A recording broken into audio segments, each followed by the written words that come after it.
Back to news. Eluru జిల్లా పట్టిసీమ ఎత్తిపోతల మోటార్లను మంత్రి నిమ్మల రామానాయుడు ఆన్ చేశారు. పోలవరం కుడి కాలువ ద్వారా కృష్ణాకు 8,000 క్యూసెక్కుల గోదావరి జలాలు విడుదల చేశారు. మంత్రితో పాటు జిల్లా కలెక్టర్ కె వెట్రిసెల్వి పాల్గొన్నారు. పోలవరం వద్ద గోదావరిలో 50,000 క్యూసెక్కులు వరద ప్రవాహం ఉందని, ఎగువ నుంచి వచ్చే వరద నీరు ధవళేశ్వరం నుంచి ఓవర్ఫ్లో అవ్వకుండా ముందస్తు జాగ్రత్త చర్యలు తీసుకున్నట్లు మంత్రి వెల్లడించారు. గోదావరి డెల్టాకు eastern canal, western canal, central canal కు పూర్తి సామర్థ్యంతో నీరు విడుదల చేయాలని అధికారులను మంత్రి ఆదేశించారు.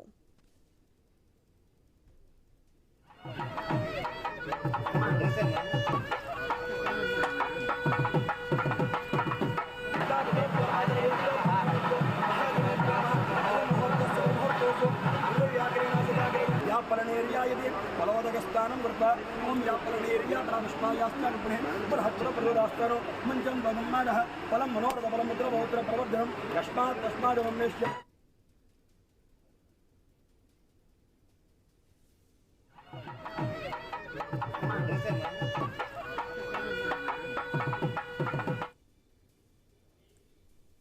బీఆర్ఎస్ ప్రభుత్వం చేసిన మంచి పనులను చూసి ఓర్వలేకనే సీఎం రేవంత్ రెడ్డి అడ్డగోలు వ్యాఖ్యలు చేస్తున్నారని టీఎస్ మాజీ కార్పొరేషన్ చైర్మన్ రాకేష్ తెలిపారు. కాళేశ్వరం ద్వారా లక్షల ఎకరాలకు నీరు అందించి రైతుల కళ్లలో ఆనందాన్ని నింపిన ఘనత గత బీఆర్ఎస్ ప్రభుత్వానిది అన్నారు. రైతుల కష్టాలను చూసి సమస్యలు లేకుండా చూడాల్సింది పోయి రాజకీయాలు చేయటం విడ్డూరంగా ఉందంటున్న చిరుమిల్ల రాకేష్ తో మా correspondent Uday Kiran face to face. రాష్ట్రంలో ప్రాజెక్టులపై నిన్న సీఎం రేవంత్ రెడ్డి సమావేశం నిర్వహించి పలు కీలక అంశాలపై కూడా మాట్లాడారు. దీనికి సంబంధించిన ఇప్పటికే బీఆర్ఎస్ ప్రభుత్వ హయాంలో కూడా ప్రాజెక్టులపై ఎలాంటి నిర్ణయాలు తీసుకునింది అనే అంశాలపై కూడా కొద్దిసేపటి క్రితమే బీఆర్ఎస్ పార్టీ మాజీ మంత్రి హరీష్ రావు కూడా పవర్ పాయింట్ ప్రజెంటేషన్ ద్వారా కూడా వివరించారు. దీనికి సంబంధించిన ఇప్పటికే ప్రాజెక్టుల విషయంలో గత ప్రభుత్వం ఎంత తీసుకుంది, ఎంత ఖర్చు చేసింది అనే విషయాలపై కూడా ఆయన పవర్ పాయింట్ ప్రజెంటేషన్ ద్వారా కూడా వివరించారు. ఇదే అంశంపై ప్రస్తుతం మనతో పాటు మాట్లాడేందుకు మాజీ రాష్ట్ర చైర్మన్ రాకేష్ ఉన్నారు. వారి మాటలు తెలుసుకుందాం. అన్న చెప్పండి, అంటే కాంగ్రెస్ ప్రభుత్వం ప్రాజెక్టుల విషయంలో చేస్తున్న ఆరోపణలను ఎలా ఖండిస్తారు? ఈ 2.5 సంవత్సరాల కాలంలో వాళ్ళు ఒక ప్రాజెక్టు మొదలు పెట్టలేదు, ఒక ప్రాజెక్టు కంప్లీట్ చేయలేదు. అండ్ నెక్స్ట్ వచ్చేసి చేయాల్సినటువంటి రిపేర్ ఏదైతే ఉందో మేడిగడ్డ దగ్గర ఈ 2.5 సంవత్సరాల్లో మీరు అక్కడ ఏమైనా వర్క్ చేశారా? కనీసం సాయిల్ టెస్ట్ అన్నా చేశారా? ఇప్పుడు రీకన్స్ట్రక్షన్ చేయాలనుకున్నప్పుడు ఒక ప్రాజెక్టు ఒకసారి నిర్మాణం అయిన తర్వాత అది జాతీయ ప్రాజెక్టుగా మారుతుంది. అండ్ నెక్స్ట్ వచ్చేసి అసలు ఆ ప్రాజెక్టు గేట్లు క్లోజ్ చేయకుండానే ఇప్పుడు వాటర్ లిఫ్ట్ చేసే ఫెసిలిటీ ఉంది అక్కడ ప్రజెంట్ టుడే. ఇంతకుముందు లైవ్లో చూపించారు, నిన్న 10 టీఎంసీలు పోయింది, ఈరోజు 8 టీఎంసీలు ఫ్లో అవుతుంది వాటర్. కాబట్టి అక్కడ నుండి వాటర్ మనం డైలీ లిఫ్ట్ చేసేది 2 to 3 టీఎంసీ మాత్రమే. ఆ వాటర్ లిఫ్ట్ చేయొచ్చు. ఆ వాటర్ లిఫ్ట్ చేయకుండా ఈరోజు డ్రాట్ సిచ్యువేషన్లో కరువు పరిస్థితులలో ఎవరు కూడా నీళ్ళు అందనటువంటి పరిస్థితి ఏం లేదు. రేవంత్ రెడ్డి గారి అభిప్రాయం ఏంటంటే మొన్న స్పష్టంగా చెప్పడం జరిగింది, కేంద్రం పంట ఎంత కొంటారో మేము అంతే అమ్ముతాం, అదేవిధంగా యూరియా దొరకలేదు. ఇప్పుడు రైతులందరూ నాట్లు వేసుకొని లేకపోతే పంట దుక్కి దున్ని నీళ్ళు వచ్చినాయి అనుకో, చెర్ల కింద కెనాల కింద నీళ్ళు వచ్చినాయి అనుకో, పంట బాగా పండింది అనుకో, మళ్ళీ కొననికి తిప్పలైతుంది, యూరియా తిప్పలేదు. కాబట్టి అసలు పంట వండకుండానే చూస్తే అయిపోతుంది, కానీ ఈ పని చేస్తున్నాను. ఒక పక్క కాళేశ్వరం ప్రాజెక్టు విషయంపై దీనిపై ఇప్పటికే కాంగ్రెస్ ప్రభుత్వం ఒక స్పష్టత ఇచ్చింది. దీనికి సంబంధించి ఇప్పట్లే లక్షల కోట్లు కూడా ప్రాజెక్టు విషయంపై తిన్నారు. గత బీఆర్ఎస్ ప్రభుత్వం ఆగమాగం చేసిరు, రైతాంగ వ్యవస్థను కూడా ఆగం చేసిరు అనే ఆరోపణలు కూడా చేశారు. దీన్ని ఎట్లా ఖండిస్తారు?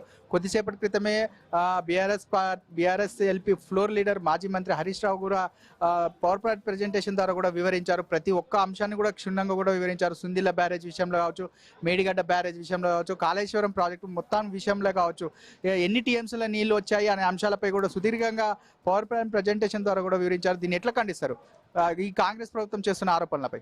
ఒకటి, కాంగ్రెస్ పార్టీ అంటేనే ఆరోపణలు చేయడం, కాంగ్రెస్ పార్టీ అంటే పని చేయకపోవడం, కాంగ్రెస్ పార్టీ అంటే వ్యక్తుల దూషణలకు గురి చేయడం. అయితే కేసీఆర్ గారిని తిట్టడం, కేటీఆర్ గారిని తిట్టడం, హరీష్ రావు గారిని తిట్టడం, ఇంతకు మించి ఇంకో పని లేదు. అండ్ నెక్స్ట్ వచ్చేసి వాళ్ళు ఇచ్చిన గ్యారంటీలు అమలు చేయలేనటువంటి పరిస్థితి, అదేవిధంగా పాత ప్రాజెక్టులను ఆపరేట్ చేయలేనటువంటి పరిస్థితి. కాబట్టి ఇవన్నీ కూడా జరుగుతున్నటువంటి క్రమంలో మేము ఒకటే డిమాండ్ చేస్తున్నాం. ఈరోజు ఎల్లో నీళ్ళ ప్రభావంతో మొత్తం కూడా ప్రపంచం మొత్తం తల్లడిల్లుతున్నటువంటి పరిస్థితి. మనకు అక్కడ వాటర్ అవైలబిలిటీ ఉంది, మనం డ్రింకింగ్ వాటర్ అందిస్తామా అందియమా? ఎల్లంపల్లి ప్రాజెక్టులో నీళ్లు లేవు, ఎల్ఎండీలో లేవు, మిడ్మానేర్లో లేవు, ఎస్ఆర్ఎస్పీలో లేవు, ఏ ప్రాజెక్టులో కూడా నీళ్లు లేవు. ఎందుకు? జూరాలు లేవు, శ్రీశైలంలో లేవు, నాగార్జున సాగర్ లేవు. మరి ఏ ప్రాజెక్టులో నీళ్ళు లేనప్పుడు ఉన్న నీళ్ళని వాడుకోద్దాం. సరే, నువ్వు ఇక్కడ ఆపుతలేవు, ఈ నీళ్ళు లిఫ్ట్ చేస్తున్నావు, మరి దేవాదుల పంపులు ఎందుకు ఆన్ చేస్తలేవు?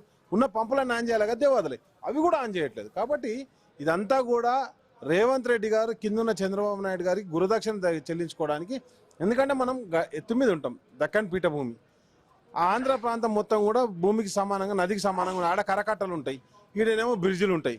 కాబట్టి ఆ కరకట్టలు ఆడ వాళ్ళు వాటర్ డ్రా చేసుకోవాలంటే ఇక్కడి నుంచి నీళ్లు పోవాలి.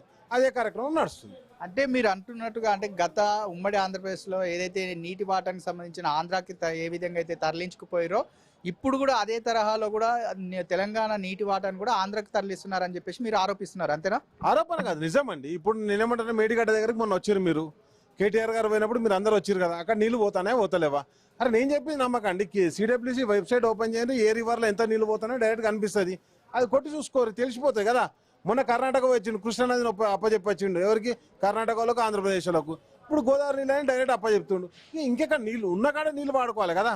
నేనేమంటాను అంటే, నిన్న మాట్లాడింది కదా, నీళ్లు ఉంటేనే కదా మనం బిందె నింపుకునేది. నీళ్లు ఉన్నాయి అక్కడ, నీళ్లు ఉంటేనే కదా నింపబడుతున్నాం. తెలంగాణ చెరువులు నింపండి, తెలంగాణ రిజర్వాయర్లు నింపండి, తెలంగాణలో ఉన్నటువంటి ప్రతి గ్రామానికి తాగునీరు ఇవ్వండి అని అడుగుతున్నాం. కాబట్టి కంప్లీట్గా రేవంత్ రెడ్డి గారు ఒక సోయి తప్పి ప్రతిపక్షాలను ఎట్లా విమర్శించాలనే ఉద్దేశంతో పోవడం జరుగుతుంది. కాళేశ్వరం ప్రాజెక్టు విషయంలో ఇప్పటికే కొన్ని బ్యారేజ్లు కూడా కుంగిపోయినాయి, కూలిపోయినాయి అనే వార్తలు కూడా వినిపిస్తున్నాయి. దీనిపై రేవంత్ రెడ్డి ఇప్పటికే పదే అనేక సార్లు కూడా కాళేశ్వరం విషయంపై కూడా వారి కట్టిన ప్రాజెక్టు కూలిపోయిన పరిస్థితి వచ్చింది, అంత అధ్వానంగా కట్టిరని చెప్పేసి వారు ఆరోపిస్తున్నారు. దీన్ని ఎట్లా ఖండిస్తారు? మీకు ఒకటే మాట చెప్తాను, నాగార్జున సాగర్ దగ్గర కూడా పంపోజ్ మునిగిపోయింది వరద వచ్చినప్పుడు. ఈరోజు జరిగింది ఏదైతే ఉందో, హరీష్ రావు గారు ఛాలెంజ్ చేశారు కదా, నువ్వు 3 నెలల సమయం బాబు, నేను అది కట్టి చూపిస్తా, లేకపోతే నీకు ఇప్పుడు మోటార్ లాంచ్ చేసి చూపిస్తా అని చెప్పారు. మరి ఛాలెంజ్ నేను యాక్సెప్ట్ చేయి, నీకు చేత కాదు, చేత లేని వాళ్ళని పని చేయనియవు. నేనేమన్నా సరే ప్రతిపక్షంగా ఉన్నాం కానీ ప్రజల పక్షాన్ని ఉండాలి కదా. ప్రజల పక్షాలు ఉండడానికి మేము ప్రయత్నం చేయడం జరుగుతుంది. ప్రజలు రేపు పొద్దున రాబోయే కష్టకాలంలో తిప్పలు పడకుండా ప్రజల పక్షాన మేము పోరాటం చేస్తున్నాం. కాంగ్రెస్ ప్రభుత్వం చేస్తున్న ఆరోపణలు పూర్తిగా అవాస్తవం. గత బీఆర్ఎస్ ప్రభుత్వ హయాంలో కూడా రైతులకు అందరికీ నీళ్లు అందించాం, రైతులకు ఎలాంటి ఇబ్బందులు తలెత్తకుండా కూడా చూసాము. అన్ని ప్రాజెక్టులను కూడా పూర్తి చేసి లక్షల ఎకరాలకు కూడా నీరు అందించాము. కానీ ఈ కాంగ్రెస్ ప్రభుత్వం వచ్చిన 2.5 ఏళ్లలో రైతులకు అనేక కష్టాలను చూపెడుతుంది. ఇప్పుడు ఏదైతే నీటి సమస్య ఉందో ఈ నీటి సమస్య తీర్చకుండా కేవలం రాజకీయ పబ్బం గడుపుతుందని చెప్పేసి అటు మాజీ మంత్రి హరీష్ రావు కూడా చెప్తున్న పరిస్థితి కనిపిస్తుంది. ఇప్పటికే ప్రాజెక్టుల విషయంలో నేను సవాల్ విసురుతున్నా, నీకు ఎక్కడ బహిరంగ సభ పెడతారో చెప్పండి, ఎక్కడ ఛాలెంజ్ స్వీకరించాలో చెప్పండి, నేను వస్తాను, ఈ ప్రాజెక్టుల విషయంలో మీరు అడిగిన ప్రశ్నలకన్నీ నేను జవాబు చెప్తానని చెప్పేసి వారు అటు సీఎం రేవంత్ రెడ్డి కూడా సవాల్ విసిరిన పరిస్థితి కనిపిస్తుంది. మరోపక్క 3 నెలల్లో నాకు ఇరిగేషన్ శాఖ అప్పచెప్పండి, నీళ్లు ఎలా తేవాలో నేను తెచ్చి చూపిస్తా అని చెప్పేసి అటు ప్రభుత్వానికి అటు సీఎం రేవంత్ రెడ్డి కూడా మాజీ మంత్రి హరీష్ రావు సవాల్ విసిరిన పరిస్థితి కనిపిస్తుంది.